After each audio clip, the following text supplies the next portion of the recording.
सोने की कीमतें इस समय रिकॉर्ड ऊंचाई पर है। पिछले कुछ समय से गोल्ड की कीमतों में जबरदस्त तेजी आई है। इससे निवेशकों को काफी फायदा मिला है। वहीं शादी ब्याह या निजी उपभोग के लिए सोने के जेवरात खरीदने वालों को परेशानी उठानी पड़ रही है। हालांकि उपभोक्ताओं को आने वाले कुछ सालों में बड़ी राहत मिल सकती है। सोने के दाम में 38% तक की गिरावट मुमकिन है। भारत में सोमवार को 24 कैरेट सोने का भाव 89,510 रुपए प्रति 10 ग्राम है। अगर इसमें 38% की गिरावट आती है तो ये घटकर 55,496 रुपए प्रति 10 ग्राम पर आ जाएगा। अमेरिकी financial services firm morning star में एनालिस्ट जॉन मिल्स का कहना है कि सोने की कीमत 1,820 प्रति औंस तक गिर सकती है। ये मौजूदा स्तर के मुकाबले करीब 38% कम होगा। ये गिरावट पिछले 12 महीनों में हुई सारी बढ़त को खत्म कर देगी। फिलहाल 3,080 प्रति औंस पर पहुंच चुका सोना कई वजहों से महंगा हुआ है। इसमें भू राजनीतिक तनाव, अमेरिकी अर्थव्यवस्था और अनिश्चितता और महंगाई बढ़ने की आशंका शामिल है।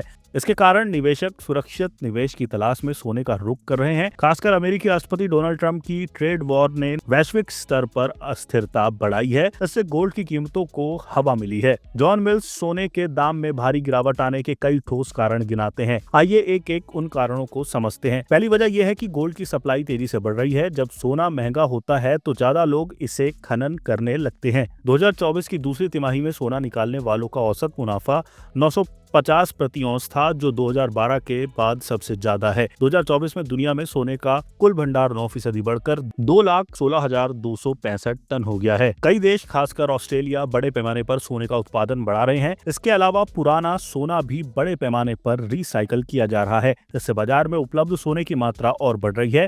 सप्लाई ज्यादा होने से कीमतों पर दबाव बढ़ेगा और ये सस्ता होगा। दूसरी वजह यह है कि सोने की डिमांड घटने के संकेत मिल रहे हैं। कई सेंट्रल बैंक और निवेशक पिछली कुछ तिमाहियों से खूब सोना खरीद रहे हैं, लेकिन उनकी दिलचस्पी लंबे समय तक बनी रहेगी, इसकी कोई गारंटी नहीं है।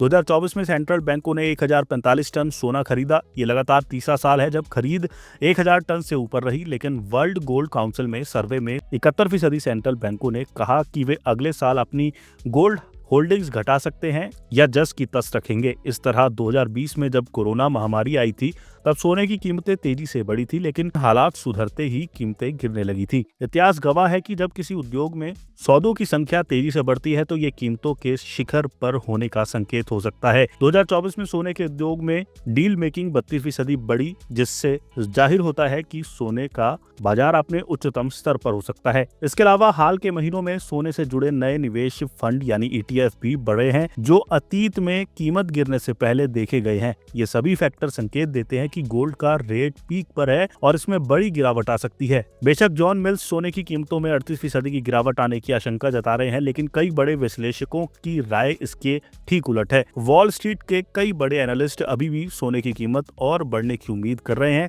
बैंक ऑफ अमेरिका का अनुमान है कि अगले 2 साल में ये 3,500 प्रति औंस तक पहुंच सकता है। वहीं गोल्डमैन सैक्स का मानना है कि 2025 के अंत तक ये 3,300 प्रति औंस हो सकता है। लेकिन जॉन मिल्स का मानना है कि मौजूदा तेजी के बावजूद सोने की कीमतें लंबी अवधि में गिर सकती हैं और इसके समर्थन में उनके पास अपनी दलीलें हैं। अब ये देखने वाली बात होगी कि आखिर में किसकी बात कितनी सच होती है।